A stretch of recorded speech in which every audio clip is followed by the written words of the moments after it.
नमस्कार. कल्पनाच किचनमध्ये तुमचं सर्वांचं स्वागत. आज मी तुमच्याबरोबर चिंबोरीचे खडखडले ही आमची टिपिकल पाठ्यप्रभू रेसिपी शेअर करणार आहे. या तुम्हाला दिसतं चिंबोऱ्या स्वच्छ धुवून कापलेल्या आहेत. तर आपण पहिलं ते कशा करायचे ते बघूया. खडखडलं आणि मग कसं साफ करायचं ते पण मी तुम्हाला दाखवणार आहे. सोपी रेसिपी आहे. इथे मी तेल घेतलं आहे भांड्यामध्ये. तेल चांगलं तापलं की त्याच्यामध्ये भरपूर कांदा घालायचा. मी दिल्या तिकडे 15 ते 20 पाकळ्या लसणाच्या.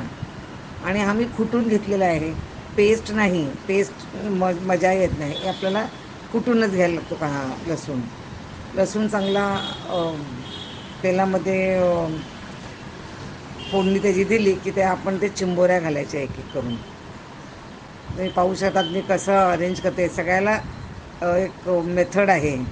म्हणजे आता मी पहिला ते चिंबोऱ्याचं बॉडी घातलं, मग मी ते फांगडे घातले आणि शेवटला ते वरतून मी ते पाय ठेवलेत.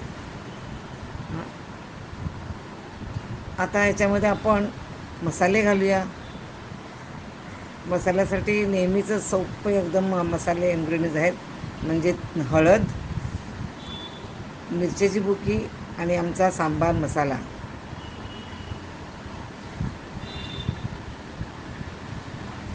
बस एवढंच. काही वाटण नाही, काही नाही. आणि ऑफकोर्स चवीसाठी मीठ तर पाहिजे आपल्याला. मीठ. आता याच्यात मी पाणी घालणार आणि त्याला उकळ येऊन देणार.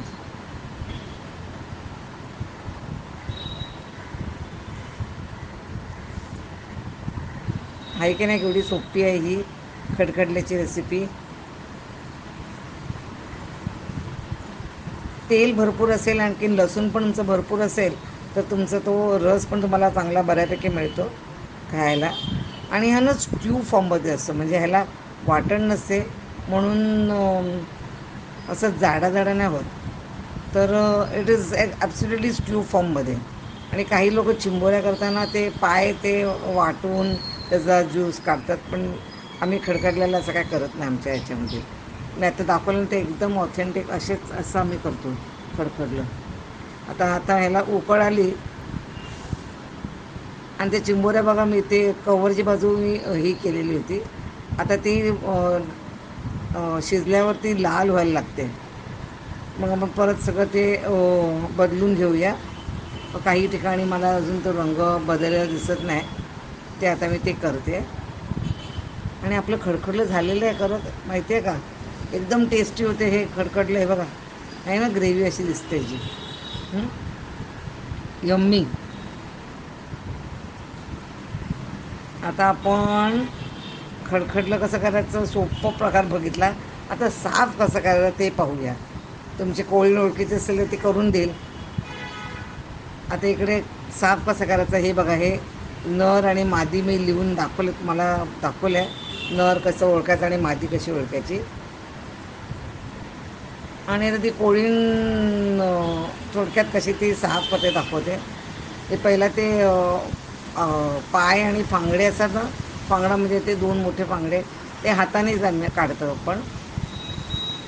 आणि घाबरायचं कारण नाही, कारण ते दोरीने बांधलेले असतात त्या चिंबोऱ्या. म्हणजे चावण्याची शक्यता नाही आहे आपल्याला. पण काळजी घ्यायला लागते कारण तो फांगडा तुमचं बोट कापू शकते. तर ती काळजी घ्या. हे बघा ती दोरी दिसते तुम्हाला फांगड्याच्या ह्याच्यामध्ये. दोऱ्या पण टाकून द्यायच्यानंतर. आता हे मी दाखवलं ना हे जाड हे नर आणि मादी कशी ओळखायची. आता ते बघा असं ते नुसतं ते काढते ते फ्लॅप. ह्या गोष्टी काढायच्या. हे बघा नर म्हणजे नॅरो असतं ट्रायंगल आणि मादी म्हणजे जरासं ब्रॉड असतं. फरक असा आहे की नर याच्यामध्ये ते फ्लेश जास्त असते. मादीमध्ये ना लाख मिळते म्हणजे एग्ज. एकदम टेस्टी असते. ऑरेंज कलरची असते ती. आता इकडे मी सगळे धुवून घेतले त्या चिंबोऱ्या. ह्या स्टेजला चिंबोऱ्या धुवायच्या असतात. कापल्यावर आपण धुवत नाही चिंबोऱ्या. हे इकडे तुम्ही पाहू शकता ते सँडबॅग असते ती डोळ्याच्या बरोबर खाली त्याचं लोकेशन असते. ते काढायची गरज आहे. जर तुम्ही 1-2 वेळा शिकलात बघितलं तर तुम्हाला जमेल हे.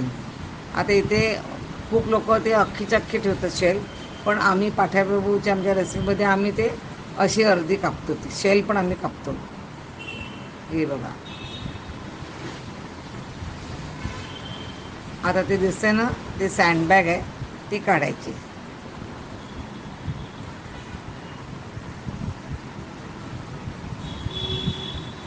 दिसायला एकदम हे वाटेल, पण करायला लागल्यावर ते एकदम सोपं वाटेल. आणि थोडं प्रॅक्टिस तर लागणारच यासाठी. आणि ह्याचं जिवंत आहेत त्या चिंबोऱ्या.